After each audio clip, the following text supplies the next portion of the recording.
요한계시록 3장 1절 사대 교회의 사자에게 편지하라. 하나님의 일곱 영과 일곱 별을 가지신 이가 이르시되 내가 네 행위를 아노니 네가 살았다는 이름은 가졌으나 죽은 자로다. 너는 일깨어 그 남은 바 죽게 된 것을 굳건하게 하라. 내 하나님 앞에 네 행위에 온전한 것을 찾지 못하였노니 그러므로 네가 어떻게 받았으며 어떻게 들었는지 생각하고 지켜 회개하라. 만일 일깨지 아니하면 내가 도둑같이 이르리니 어느 때에 내게 이르는지 내가 알지 못하리라. 그러나 사대에 그 옷을 더럽히지 아니한 자 몇 명이 내게 있어 흰옷을 입고 나와 함께 다니리니 그들은 합당한 자인 영고라. 이기는 자는 이와 같이 흰옷을 입을 것이요 내가 그 이름을 생명책에서 결코 지우지 아니하고 그 이름을 내 아버지 앞에 그의 천사들 앞에서 시인하리라. 귀 있는 자는 성령이 교회들에게 하시는 말씀을 들을지어다. 아멘. 요한계시록 3장 1절에서 6절의 말씀을 통하여 4대 교회의 교훈이라는 주제로 함께 은혜 나누기를 원합니다. 요한계시록은 2000년 전에 사도 요한이 밤모섬의 유배를 가서 그곳에서 하나님이 보여주시고 말씀하시는 것을 적은 계시된 책입니다. 특별히 인류 역사 전체에 대해서 계시가 되어 있고 수많은 사람들이 이 요한계시록을 잘못 해석하고 혹은 잘못 적용을 해서 이상한 곳으로 빠지는 사람들이 참 많은 성경이 요한계시록입니다.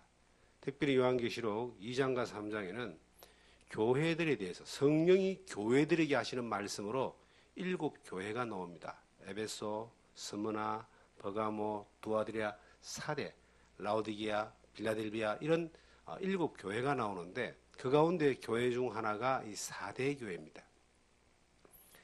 여러 교회의 형태를 설명하기도 하고 그 당시에 2000년 전에 초대교회 당시에 세워졌던 7교회의 실제적인 영적인 상태를 또 말씀하기도 하고 인류 역사 가운데서 교회 역사 가운데 존재할 수 있는 여러 교회들의 형태를 설명하기도 하는데 이 4대라고 하는 이 교회는 바울 사도가 어떻게 세웠다, 초대교회 어떻게 세워졌다는 내용이 없습니다. 다만 지형상으로 볼 때에 그 유명한 에베소 교회의 가까이에 있는 지역입니다. 리디아라고 하는 왕국이 있었는데 그 왕국의 수도였답니다. 리디아라고 하는 이 왕국은 꽤 유명한 왕국입니다. 크바디스라고 하는 영화를 보면은 기억이 나는데요. 그 영화에 나오는 그 주인공, 이 주인공에게 주인공이 점령한 나라에서 잡혀온 공주가 하나 있는데 주인공이죠. 리디아 왕국의 공주였다고 그렇게 나와 있습니다. 상당히 크고 발전된 나라였습니다. 초대교회 당시에 이제 이 4대 교회에 대해서 성령이 교회들이 하신 말씀 가운데 하나님의 말씀이 전해지는데 이 교회가 살았다 하나 죽었다 이렇게 말하고 있습니다. 칭찬받지 못하는 교회, 책망받는 교회의 모습을 말하고 있는데 이것이 2000년 전에 4대 교회에만 말씀하신 것이 아니라 7절에 성령이 교회들에게 하는 말씀을 들을지어다. 이 4대 교회의 교훈은 교회 시대 가운데 늘 존재할 수 있는 교회의 형태고 주님의 경고와 책망을 받을 수 있는 교회의 형태인데 지금 우리가 살고 있는 이 시대가 이 4대 교회의 그 형태를 쫓아가는 것이 아닌가 하는 그런 이제 생각이 들어집니다. 이 리디아 왕국의 이 4대라는 지역은 상당히 번창했답니다. 엄청나게 풍요로웠고 번창했고 부유했던 곳입니다. 그런데 어느 날 나라도 망하고 교회도 그냥 사라져버리고 지금 교회의 흔적은 뭐 있다 그래요. 에베소 뭐 4대 입주에 가면 교회가 있었던 그 흔적은 있지만 이미 역사 가운데 교회가 사라진 지는 굉장히 오래됩니다. 나라도 망했습니다.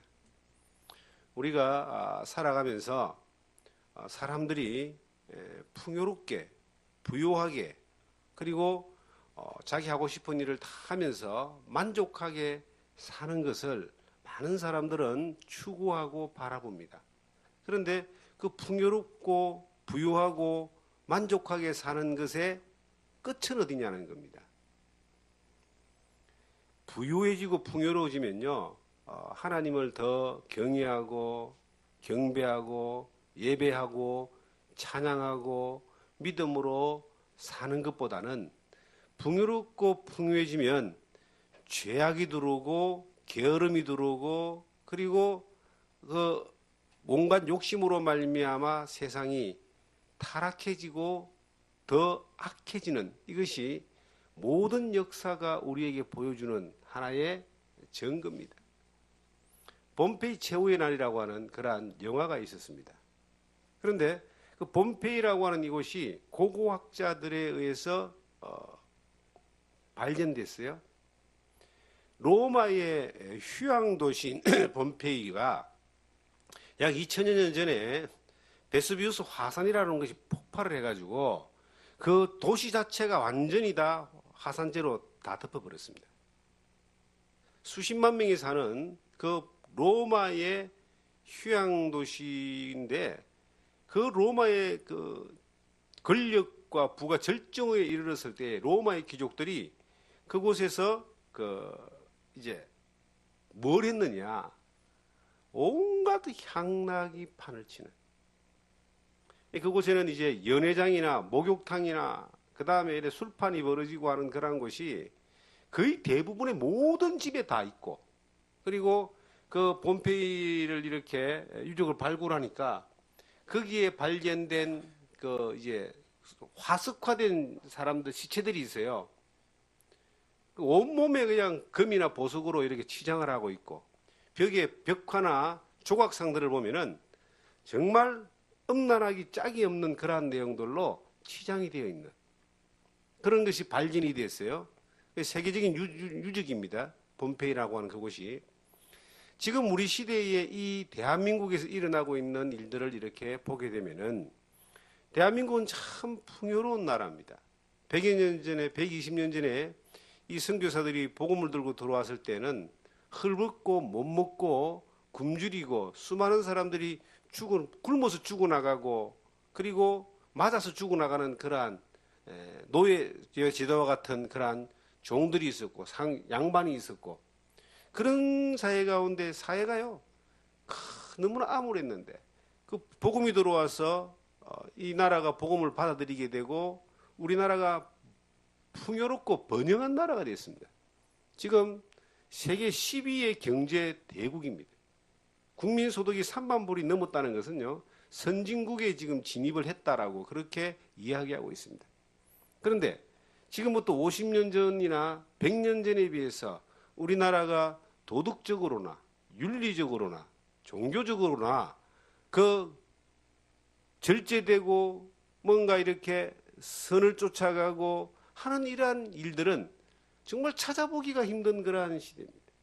온갖 세상에 제약이 가득하고 정치는 정치대로 사회는 사회대로 문화는 문화대로 또한 청소년은 청소년대로 온 세상이 이 풍요로움인데 너무나 풍요한 거예요.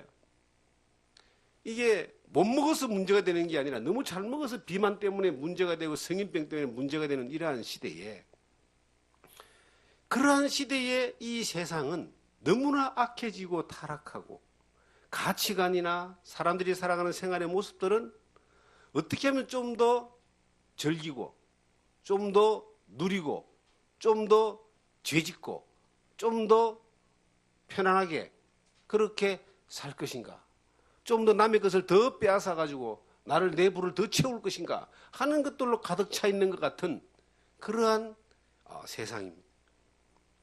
특별히 아이들이 그렇게 선호하고 젊은이들이 그렇게 선호하는 연예계를 들여다보면 너무나 암울합니다.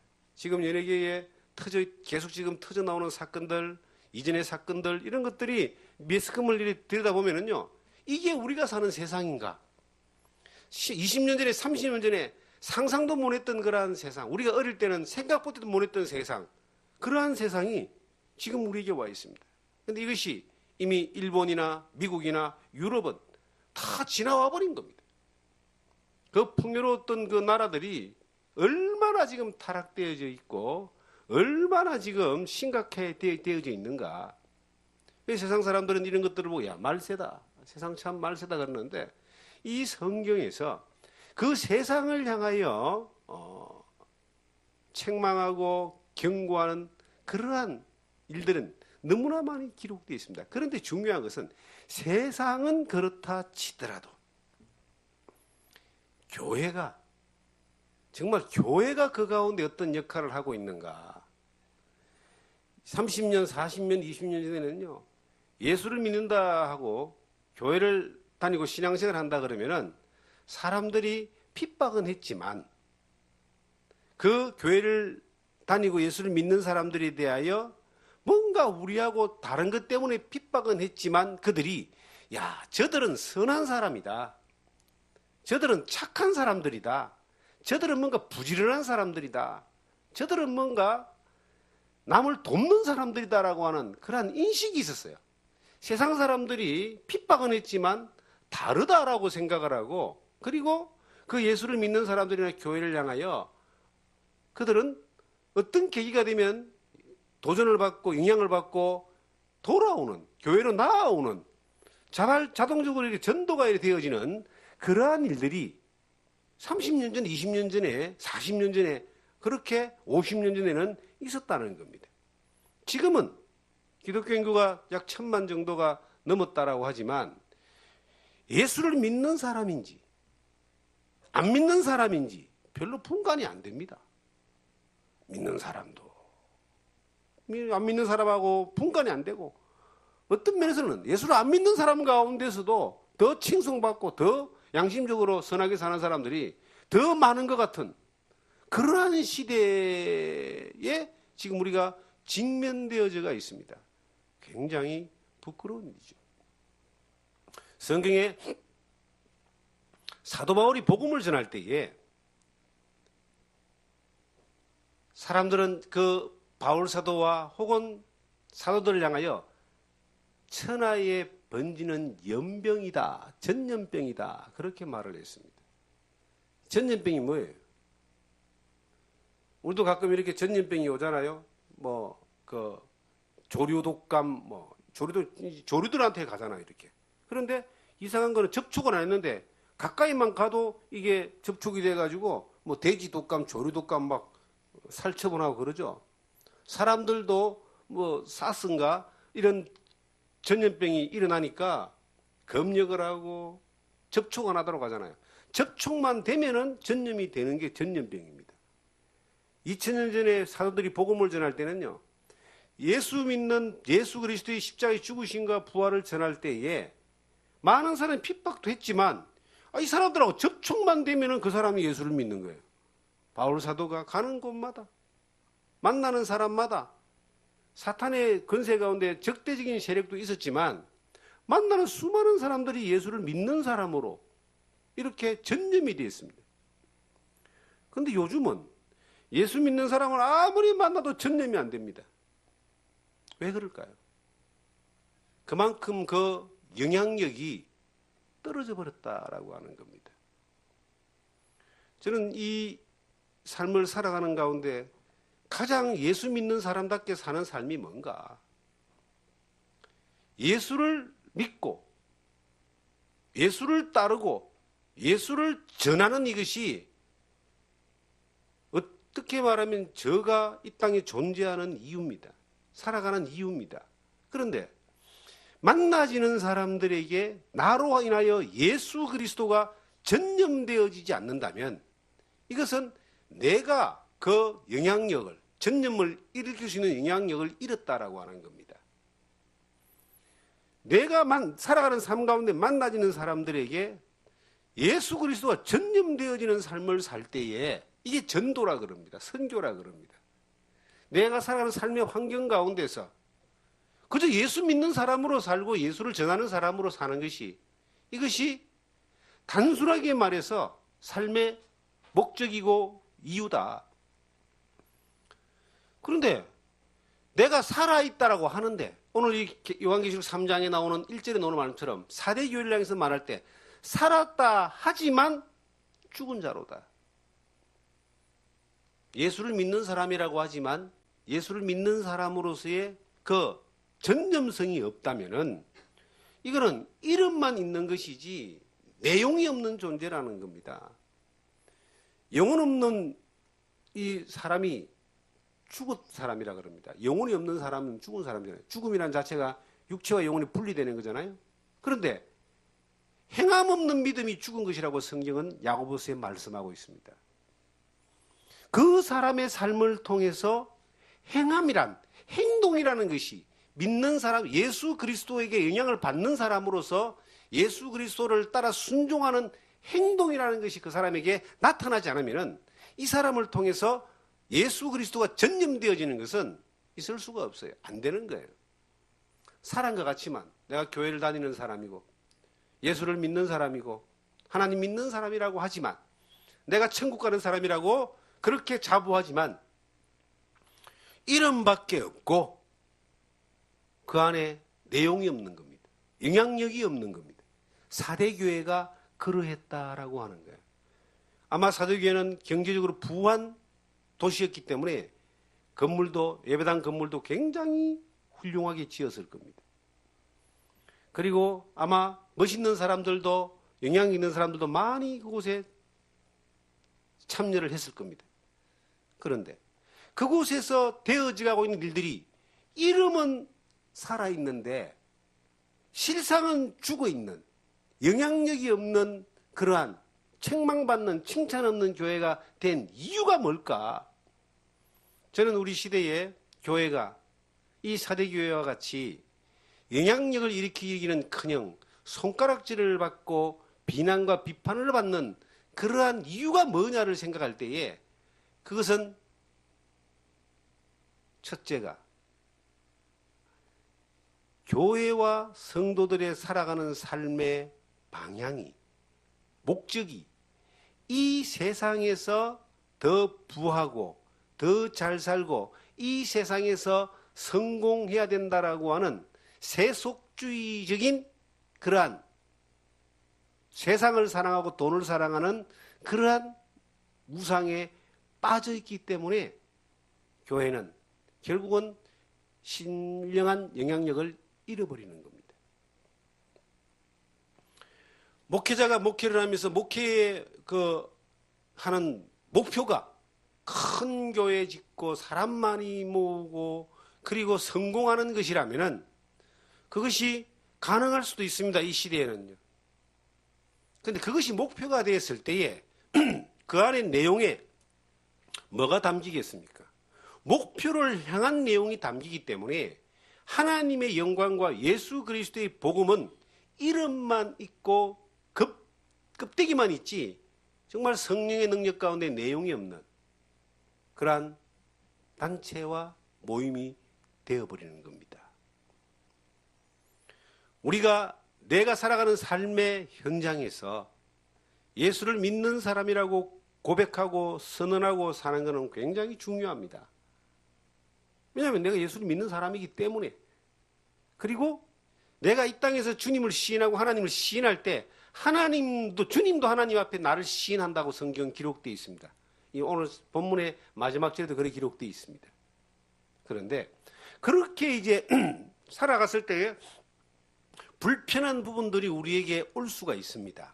행동적인 제약이나 내 스스로 예수를 믿는 사람이기 때문에 가져야 되는 어떤 규범이라는 것이 있을 겁니다. 불편한 것이 있을 수 있어요.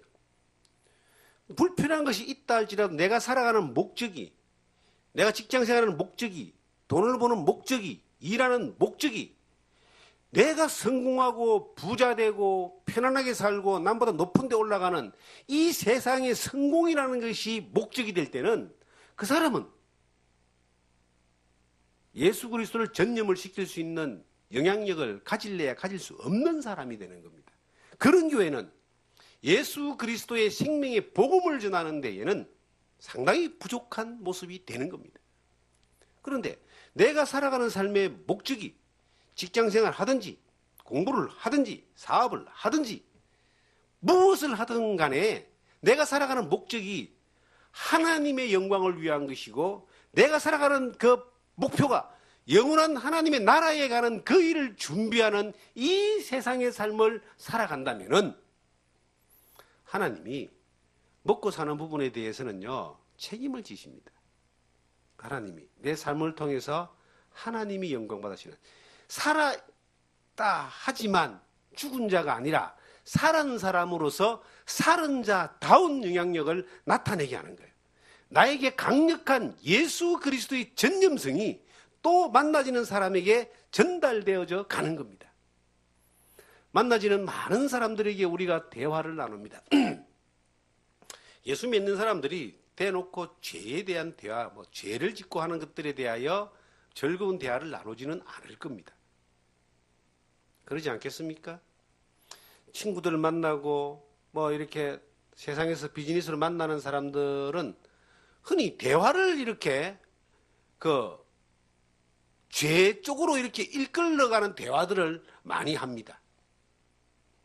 그것이 일상적으로 되어 있고 농담이 그냥 쉽게 그렇게 나옵니다. 근데 예수 믿는 사람들끼리 만나서는 그렇게 잘 안 할 거예요.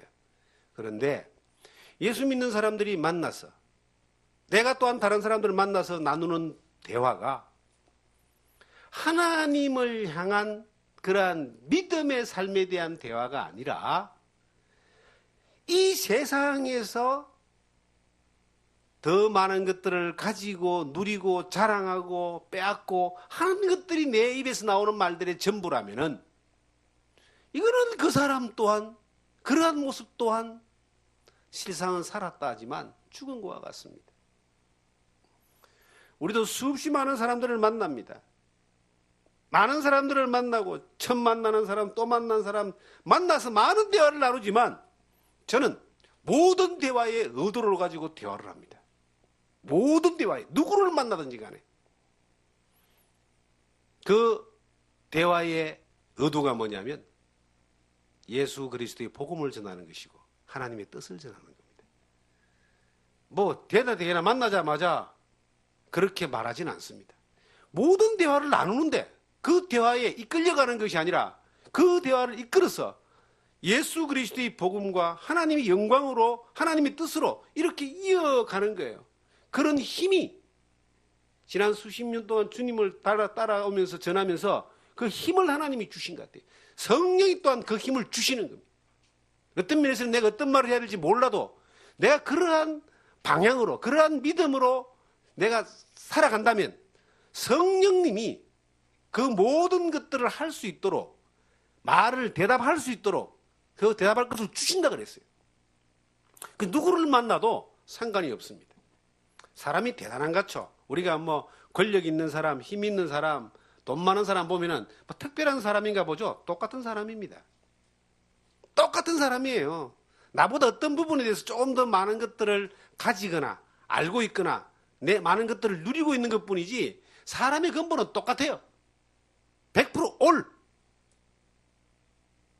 의인은 없나니 하나도 없다. 다 예수 믿어야 되는 사람입니다. 그렇기 때문에 똑같은 그 사람 앞에 내가 그들과 대화를 나누는 주제가 뭐냐는 거죠. 세상에 썩어지는 것들, 잠깐 있다가 사라지는 것들을 향하여 끊임없이 나누는 것이냐. 자, 정말 며칠 전에 음악을 너무 사랑하는 분을 만났습니다. 그 집에 초대돼서 갔는데 앰프가 얼마나 음악을 사랑하면 직접 만들어버려요. 진공관 앰프. 거실에서 들어봤는데요. 이 실제 공연하는 것보다 훨씬 더 감동이 올 정도로 음악에 빠져서 기호강을 했습니다. 제가 음악을 알겠어요? 잘 모르는데 어쨌든 음악이 좋더라고요. 음악 자체, 음질 자체가.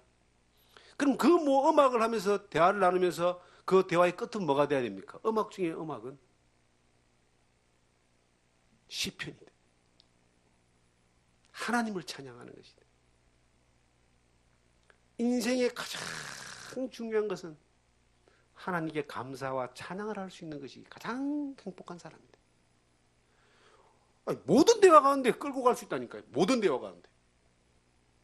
우리가 만나지는 모든 사람하고 일상적인 대화를 나눌 때에 자기가 가지고 있는 전문적인 대화를 나눌 겁니다. 땅을 좋아하는 사람은 땅에 대한 이야기, 미용을 좋아하는 사람은 미용에 대한 이야기, 다이어트, 피부, 장사.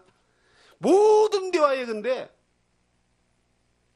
내가 예수 그리스도의 영향력을 나타낼 수 있는 그러한 사람이 되려면 내가 그 예수 그리스도의 힘이 나갈 수 있는 사람으로 되어 있는, 살아있는 사람이 되어 있을 때에 영향력이 나가는 겁니다. 살아있는데도 하는데 실상은 죽은 사람은 어떤 영향력도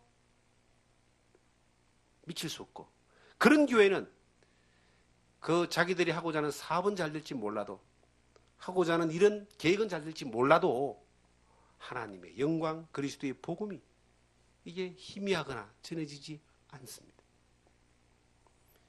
성도들이 나누는 교회 가운데 성도들이 나누는 교제도 그렇습니다. 성도들이 모여서 세상 이야기하고 땅 이야기하고 집 이야기하고 돈 이야기하고 자식 이야기하고 자기 하는 일 이야기하고 할 수 있습니다. 잠깐. 그러나 그것이 모든 대화의 전부가 되어버리면 그 교회는 죽은 교회예요. 그건 사교장이고 거기는 친목계지, 교회라는 친목계지, 그게 무슨 교회입니까? 만나서 사업 이야기만 합니다. 그런 사람들도 있다더라고요.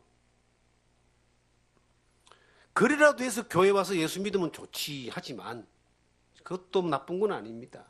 그런데 실상은 죽은 교회입니다. 예수 그리스도의 영광과 능력이 나타나지 않고 역사하지 않는, 나타날 수가 없죠.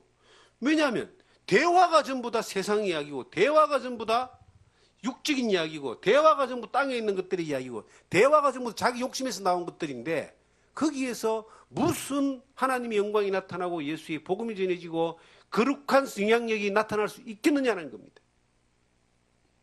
성도들이 할 수만 있으면 교회에 모여서 우리가 하나님의 말씀을 듣고 하나님을 예배하는 것뿐만 아니라 이 성도들의 만남과 교제 가운데서 영적인 거, 신령한 거, 하늘에 속한 거, 하나님이 기뻐하는 거, 하나님 뜻을 쫓아가는 거, 하나님을 따라 살아가는 삶에 대하여 얼마든지 나눠야 될 그 교제가 있고, 얼마든지 깊은 내용들이 있고, 우리의 삶 가운데서 필요하고 도전받고 도움받아야 될 수많은 그러한 영역이 있는데 이런 영역에 대해서 덮어놔버린 거예요.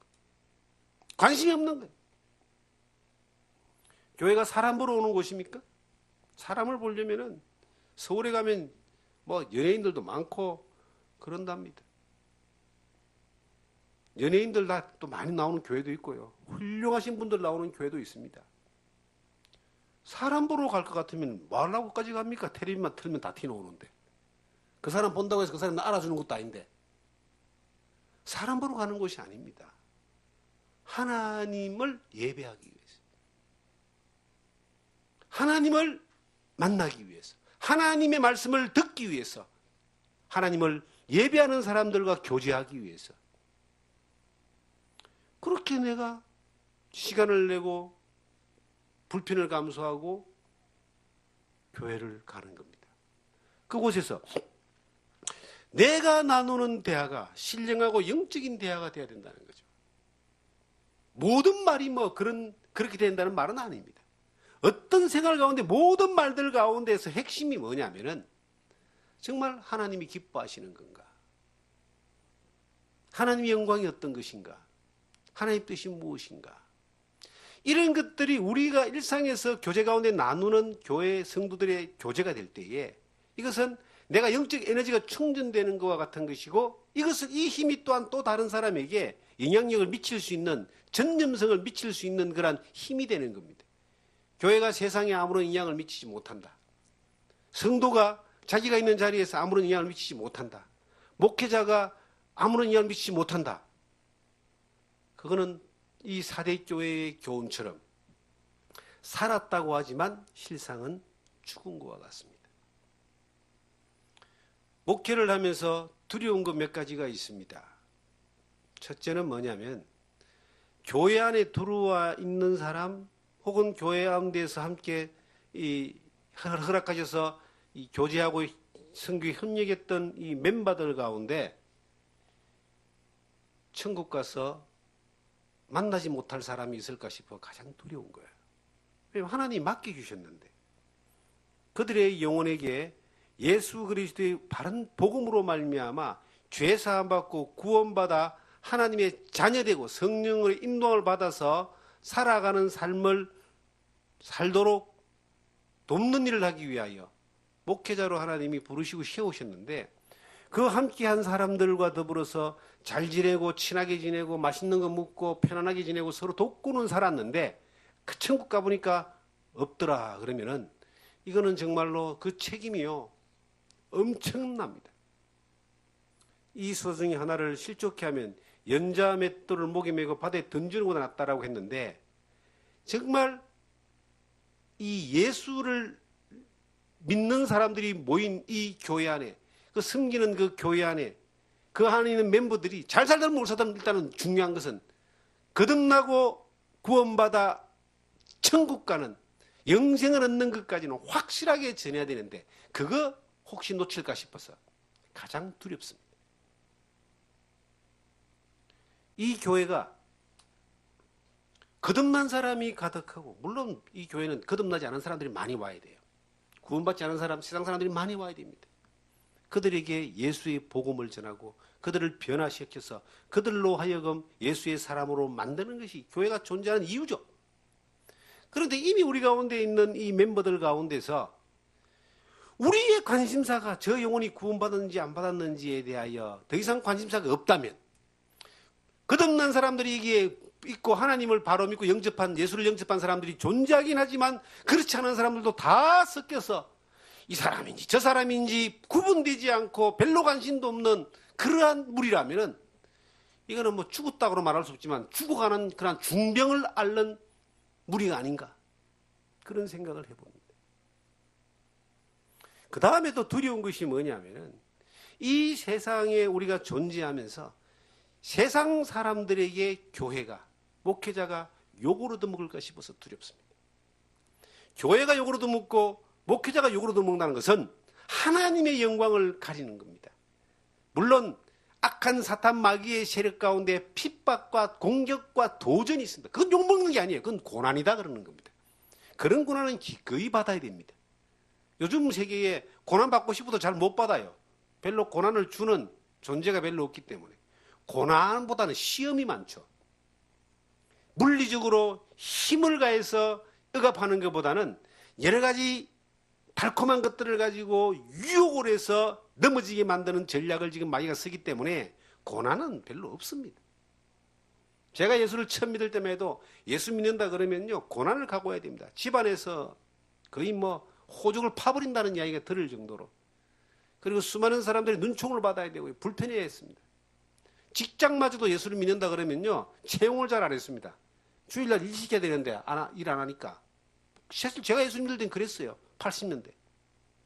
지금은 그런 거 없잖아요. 사회 분위기가 지금 그렇지 않잖아요.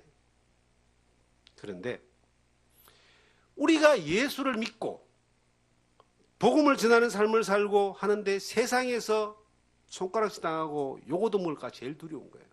하나님의 영광을 가질까 싶어서. 어떤 사람들을 세상은 욕을 합니까?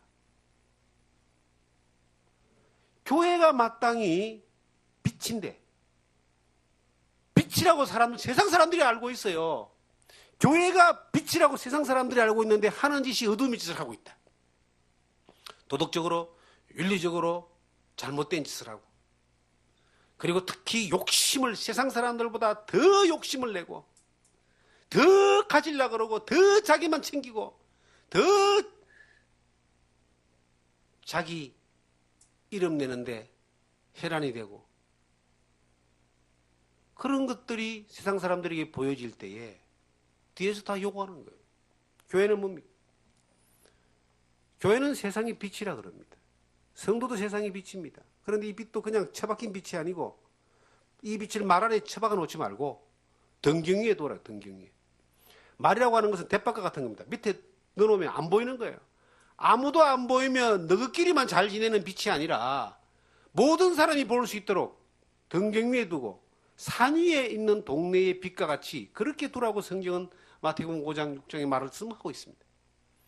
모든 사람에게 비춰지고 오픈되고 드러나고 그들에게 영향을 미쳐야 되는 교회가 도리어 손가락질을 당하고 하나님의 이름을 욕되게 할까 싶어. 그런 목회자가 될 것이 제일 두려운 겁니다. 세상에 이 소문이라고 하는 거는요, 너무너무 잘 납니다. 나쁜 소문 하나가요, 한 달 안에 100명 정도한테 이렇게 전해집니다. 한 달 안에. 나쁜 소문 하나가. 이 말이라고 하는 게 말. 우리 말이 뭐예요? 말. 언어. 이 말. 굉장히 빨리 전해진다 그래서 말이라고 한대요. 이어령 선생님이 쓴 책을 보니까 말의 어원에 대해서 나오더라고. 옛날에는 빨리 전달하는 수단이 달려가는 말이었으나 말 있죠, 그죠? 따가닥따가닥따가닥. 제일 빠른 수단이었어요. 그거보다 더 빠른 게 인간의 말입니다. 발 없는 말이 천리를 간다 그러잖아요. 이 동네에서 우리가 속해 있는 그곳에서 내가 소문 하나 잘못 나고 잘못해가지고 오해받은 거야 뭐 크게 문제가 안 되지만 내가 정말 잘못하고 잘못 살아가지고 잘못 행동해서 소문이 나면은 이거는 금방 지나가 버립니다. 소문나서 나쁜 교회 저 못된 목사라고 소문나는 거 그것보다 더 중요한 건 하나님 영광 가려버립니다. 복음 안 전해져 버립니다. 살았다지만 껍데기만 있는 거예요. 껍데기만. 이 교회가 존재하는 이유가 뭡니까? 하나님의 영광을 위해서. 그러면 하나님의 영광을 위해서는 등경 위의 등불과 같이 항상 영향력을 미칠 수 있는 성경의 이 목회는 섬김과 나눔이 이것이 참 중요하다고 저는 배웠습니다. 주님처럼 섬기고 그리고 주님처럼 나누면 많은 사람들에게 좋은 영향력을 미칠 수가 있습니다. 우리가 가서 섬기든 오는 사람을 섬기든 우리에게 주어져 있는 그대로 살아있는 교회로서 살아있는 영향력을 나타낼 수 있는 교회의 모습이 되어야 되고 내 삶의 모습도 우리 각자 처해 있는 곳에서도 마찬가지입니다. 내가 살아있는 그곳에서 살아있는 사람으로 사는 거예요. 예수를 믿는 사람으로 사는 겁니다. 내가 나를 접촉하는 모든 사람들이 내가 특별하게 뭘 안 해도 전념성이 강해서 바로 그냥 전해지는 겁니다. 제가 제 위에 형이 있습니다.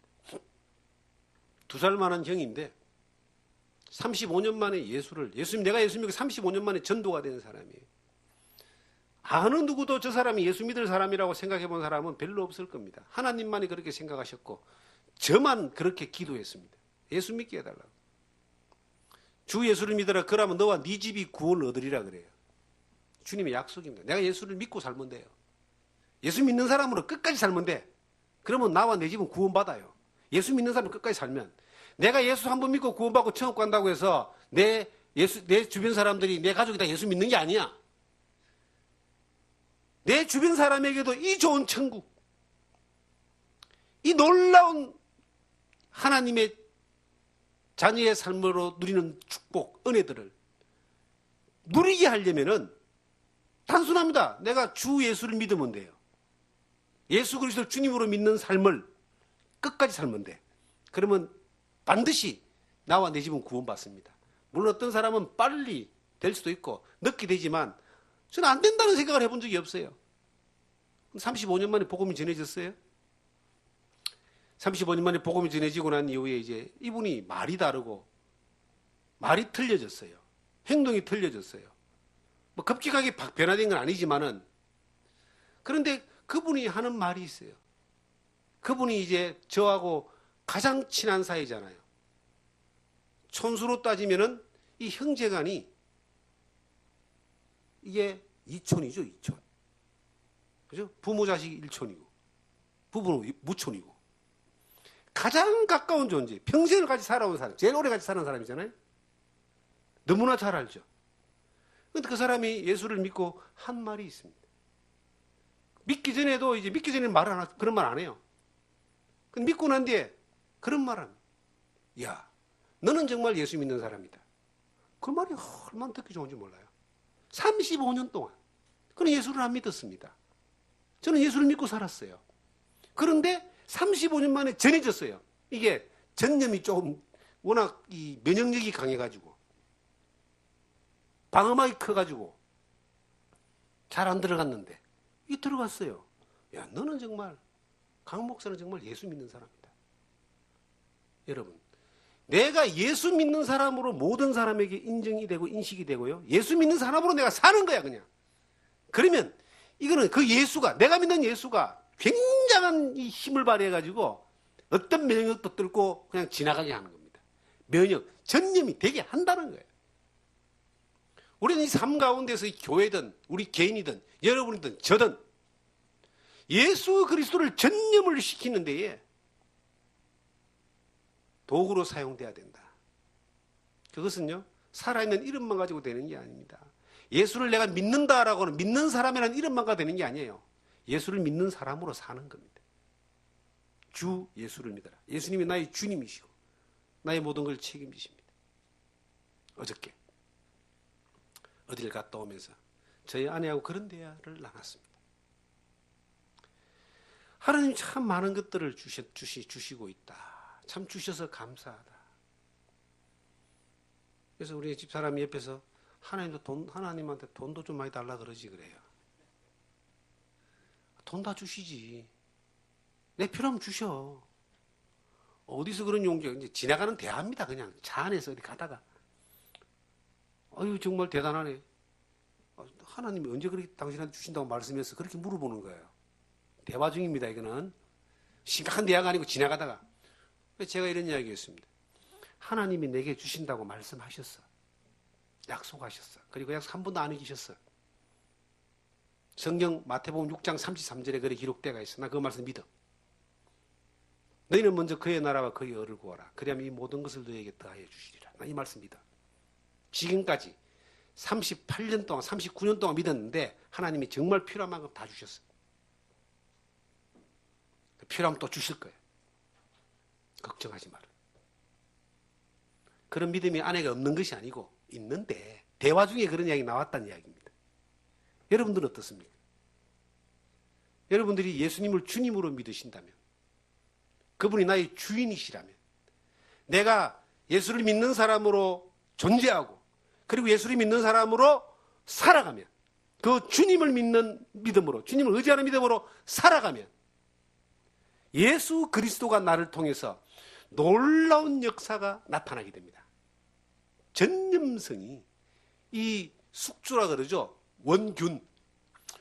이 숙주인 예수 그리스도가 나를 통해서 강력하게 역사를 해서 또 다른 사람, 어떤 사람도, 어떤 견고한 진도 무너뜨릴 수 있는 가장 강력한 무기는 예수님밖에 없습니다. 내 지식으로, 내 생각으로, 내 경험으로, 내 재주로, 내 머리로, 내 힘으로, 내 돈으로 되는 거야. 그거 얼마 안 갑니다. 주님으로 가는 거예요.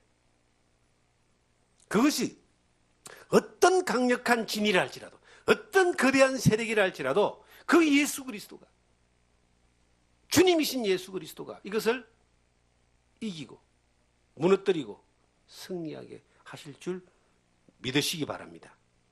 그렇게 사시기 바랍니다. 내가 처해 있는 환경이 어렵죠. 현대를 살면 참 어려운 거예요. 내가 처해 있는 환경이 어렵고 여건이 어렵고 지금 부딪히는 벽이 크죠. 내가 이걸 이기고 해결하려면은 이게 방법이 안 생깁니다. 생각할수록 절망만 생기고 한숨만 나옵니다. 그런데 예수 그리스도가 나의 주님이심을 믿으시고 그 예수 그리스도의 주님의 그 힘으로, 믿음으로 내가 전쟁터에 나가보는 겁니다. 부딪혀보는 겁니다. 그러면 하나님이 정말 그 상대편도 무너뜨리지만 나에게 지혜도 주시고 힘도 주시고 능력도 주시고 방법도 주시고 필요하면 사람도 보내주시고 또 많은 부분들을 보내주십니다. 저는 기본적인 성향이 길이 없으면 가보는 겁니다. 가보면 길이 열린다. 30몇 년 동안 하나님이 그걸 가르쳐 주셨어요. 안 된다라고 하는 것은 굉장히 어떤 면에서는 참 대단한 믿음이라고 저는 이야기합니다. 안 된다는 그 믿음이 그 사람을 안 되게 만드는 거예요. 그런데 된다는 믿음을 경험해보지 않았기 때문에 안 된다고 말할 수밖에 없어요. 무조건 안 된다는 거예요. 안 된다, 안 된다. 어떤 사람 만나보면 처음부터 끝까지 안 된다예요. 그 인생은 정말 안 되는 인생이에요. 근데 믿는 자에게 능치 못한 일이 없다. 이 말은 주님은 능치 못한 일이 없다는 거예요. 주님을 믿으세요. 사소한 것까지도 믿음으로 가보세요. 하나님이 지혜도 주신다니까요. 한번 뭐 예를 들어서 갔는데 안 됐다 봅시다. 안 되면 또 다른 길로 가면 되죠. 왜 그래 두려워하십니까? 여러분들이 살아있는 사람입니까? 살았다나 죽은 사람입니까? 살아있는 사람으로 살아있는 사람입니까? 내가 살아있는 사람으로, 예수 믿는 사람으로, 살아있는 사람으로, 살아있는 사람은 그 영향력이, 전념성이 나를 통해서 나오는 사람이 살아있는 사람입니다. 그렇게 나오는 삶이 여러 형태로 우리 삶 전체 가운데서 나타나야 돼요. 나에게 아무런 이런 것들이 안 나온다면 우리는 죽어 있는 사람이거나 산송장이거나 병든 사람입니다. 살아있는 사람으로 살아있는 사람답게 살아있는 영향력을 나타내며 살아가는 겁니다. 내가 뭘 안 만들어도 돼요. 그 주님이 나로 하여금 그 일을 어떤 일들을 맡기시고 하게 하시니까 그 일을 하면 되는 겁니다. 그게 영향력이 나타난다는 사실을. 정말 하나님의 놀라운 능력이 여러분들을 통해서 역사하기를 주님은 원하고 계십니다. 주님은 기다리고 있어요. 여러분들이 예수를 믿는 믿음으로, 살아있는 믿음으로 그렇게 사라질 때에 우리의 삶이 하나님 안에서 놀라운 성령의 능력에 붙들리는 경험을 하게 될 것이고 하나님이 영광받는 일들이 끊임없이 나타나게 될 줄 믿습니다. 그러한 놀라운 복을 누리는 여러분과 제가 되기를 주님의 이름으로 축원합니다. 기도하겠습니다.